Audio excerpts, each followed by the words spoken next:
قوم عاد تاریخ کی ایک طاقتور اور عظیم قوم گزری ہے۔ ان کی طرف ہود علیہ السلام مابعوث کیے گئے تھے، لیکن قوم عاد نے ان کا انکار کیا اور ان پر عذاب نازل کر کے اللہ نے انہیں تباہ کر ڈالا۔ قوم عاد ارم نام کی بستی کے رہنے والے تھے، اس لیے السلام علیکم ورحمۃ اللہ وبرکاتہ۔ امید ہے آپ لوگ سب خیرت سے ہوں گے۔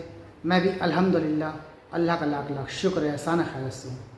آج انشاءاللہ جس ویڈیو میں ریئیکشن ہے دوستو، بڑی امپورٹنٹ، بڑی عبرتناک ویڈیو یہ ویڈیو ہے قوم عاد۔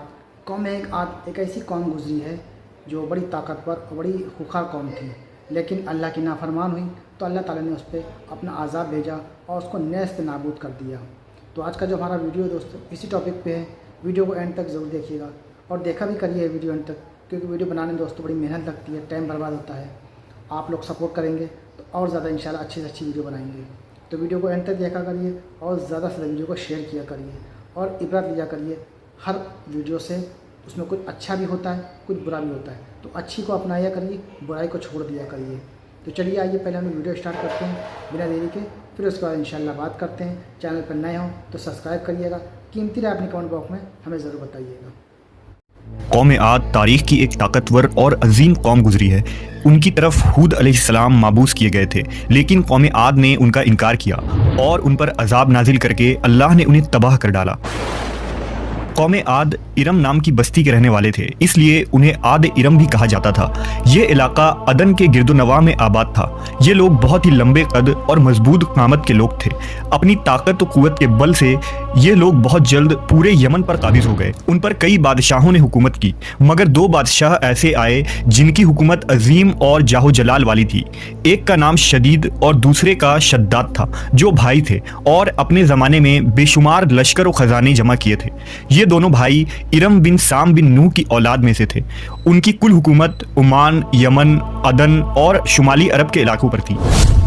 جب شدید کی موت واقع ہوئی تو پوری حکومت شداد کو مل گئی۔ اس نے تمام قبائلی سردار اور بادشاہوں کو اپنا مطیع و فرما بردار بنا لیا اور اس طرح پوری جنوبی عرب اس کے کلمروں میں شامل ہو گئی۔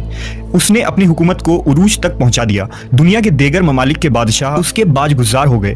اس تسلط اور غلبے نے اس کو اتنا مغرور و متکبر کر دیا کہ اس نے خدائی کا دعویٰ کر ڈالا۔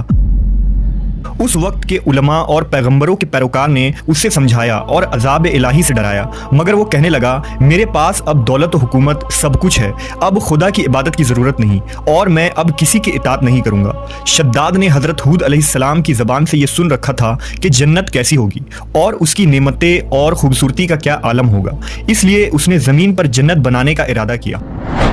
وہ کہتا تھا، مجھے اس جنت کی ضرورت نہیں ہے جو خدا نے بنائی ہے، ایسی جنت تو میں خود دنیا میں ہی بناؤں گا۔ لہٰذا اس نے 100 معتبر افراد کو جمع کیا اور ہر ایک کو 1000 آدمیوں پر مقرر کیا اور پورے دنیا کے ماہرین کو عدن آنے کی دعوت دی۔ اس نے اپنے بھانجے زحاک کو، جو ایران کا بادشاہ تھا، کہلا بھیجا کہ جتنا سونا چاندی تمہارے پاس جمع ہے وہ فوراً میرے پاس بھیج دو۔ زحاک نے ایسا ہی کیا۔ اس نے تمام حکمرانوں اور سرداروں کو یہ حکم دیا کہ سونے چاندی کی کانوں سے اینٹیں بنوا کر بھیجے اور کوہ عدن کے متصل ایک مربع شہر جو 10 کوس چوڑا اور 10 کوس لمبا ہو بنانے کا حکم دیا۔ اس کی بنیادیں اتنی گہری کھدوائی کہ پانی کے قریب پہنچا دی، پھر ان بنیادوں کو سنگ سلیمانی سے بھروا دیا۔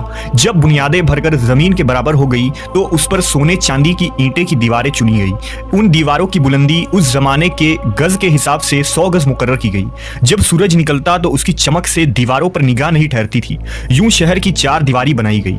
اس کے بعد 4 دیواری کے اندر 1000 محل تعمیر کیے گئے۔ ہر محل 1000 ستونوں والا تھا اور ہر ستون جواہرات سے جڑاؤ کیا ہوا تھا۔ پھر شہر کے درمیان میں ایک نہر بنوائی گئی اور ہر محل میں اس نہر سے چھوٹی چھوٹی نہریں لے جائی گئیں۔ ہر محل میں حوض اور فوارے بنائے گئے۔ ان نہروں کی دیواریں اور فرش یاقوت، زمرد، مرجان اور نیلم سے سجا دی گئیں۔ نہروں کے کناروں پر ایسے مصنوعی درخت بنائے گئے جن کی جڑیں سونے کی، شاخیں اور پتے زمرد کے تھے۔ ان کے پھل موتی و یاقوت اور دوسرے جواہرات کے بنوا کر ان پر ٹانک دیے گئے۔ شہر کی دکانوں اور دیواروں کو مشک و زعفران اور عنبر و گلاب سے سیکل کیا گیا۔ یاقوت و جواہرات کے خوبصورت پرندے چاندی کی اینٹوں پر بنوائے گئے جن پر پہرے دار اپنی اپنی باری پر آ کر پہرے کے لیے بیٹھتے تھے۔ جب تعمیر مکمل ہو گئی، حکم دیا کہ سارے شہر میں ریشم کے قالین بچھا دیے جائیں۔ پھر نہروں میں سے کسی کے اندر میٹھا پانی، کسی میں شراب، کسی میں دودھ اور کسی میں شہد و شربت جاری کر دیا گیا۔